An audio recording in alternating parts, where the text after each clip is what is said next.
بسم الله الحمد لله والصلاة والسلام على رسول الله صلى الله عليه وسلم وبعد su-aasha odhanaysa dadka kaadhadhka mas-uuliyiinta looga dhigo waxay sameeyaan wakhtiyada qaarkood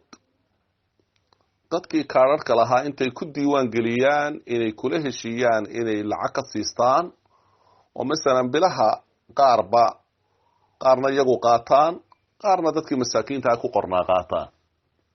ama hadday doonaan cid aan u helahaynba inay kaadhkii ka iibiyaan arrinta noocaasiya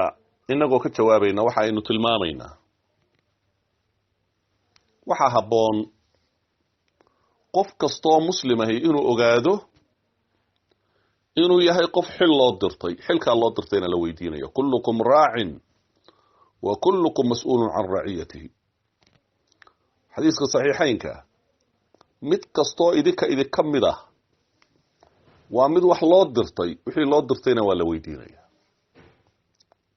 walimaamu raacin wa mas-uulun can raciyati imaamku madaxdu waa raaci oo bimacnaa waa mid wax loo dirtay wixii loo dirtayna waa la weydiinaya waxaana la ogaanayaa madaxweyne ilaa ka ugu hooseeya xadiiska nebiga waa gelayaa sala allahu alayh wasalam waayo nin kastoo dowladda ka haya xubin maamul meeshay doontaba ha noqoto wuxuu kaga wakiil yahay madaxweynaha iyo qaranka halka u sarraysa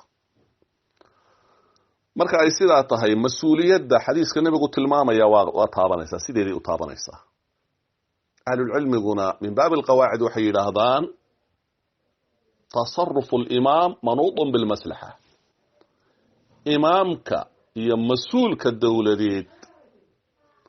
iyo cid kale oo wax loo dirtay cid kastay tahayba wax kaleoo qof kale ku saabsanba haddii lagu dirto waxay ku xidhan tahay maslaxadu hadba siday ku jirto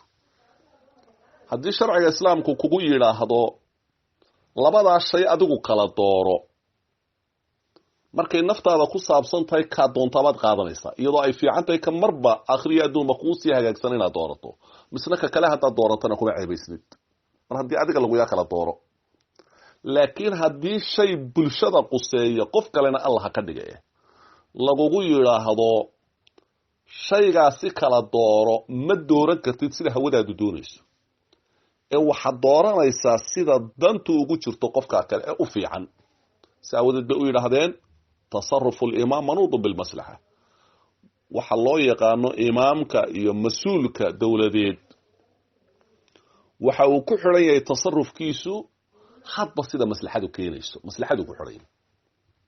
waxay kaloo yidhaahdaan markaa tasarufu alwaali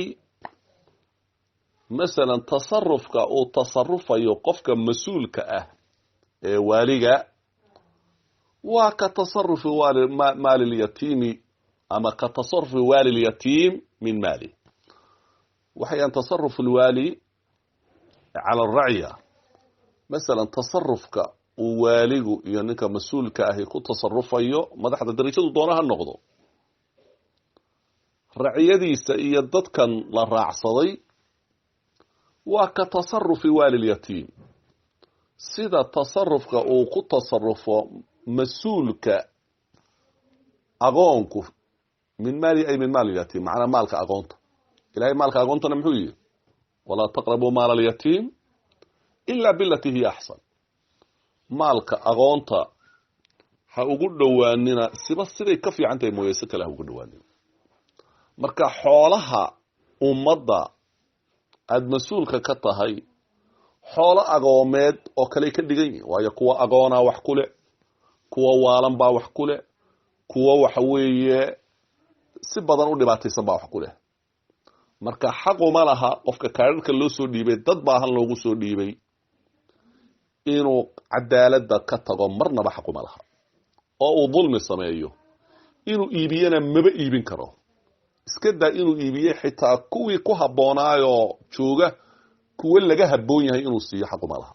siday ka toosan tahay waa inu u wadaa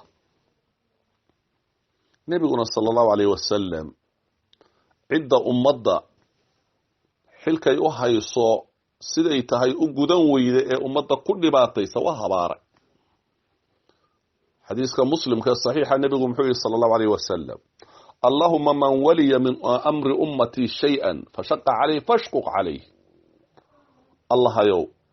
qofka umuuraha ummadayda wuxuun ka tawaliya waxaas waxay doonaysaa noqoto wuxuun mas'uul looga dhigo ee ku kadeeda allah ayow isagana kadeed ومن ولي من أمر أمتي شيئا فرفق به فارفق به الله يوقفك أمورها أمضي إذا وحونك مسؤول نغضا أقدم رياه أقدم بعسن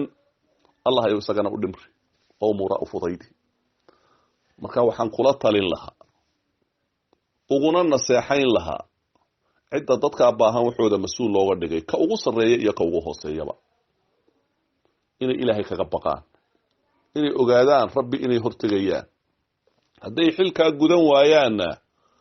adduunkana habaarka nabiga u bandhigayeen sallallahu alayhi wasallam aakhirana naar bay u bandhigayeen mana iibin karaan oo iibka ay iibinayaan waa xaraam weey waayo qofku waxa uu iibiyaa wuxuu isagu leeyahay waxana ma laha siba loogu soo dhibay gaal iyo muslimna cidna in la khiyaaneeyana islaamku ma ogola cidnaba in la khiyaaneeyo ma ogola marka waxa haboon inay ilaahay ka cabsadaan oo iska ilaaliyaan waxa weeye ummadda baahan waxooda inay kaga xadgudbaan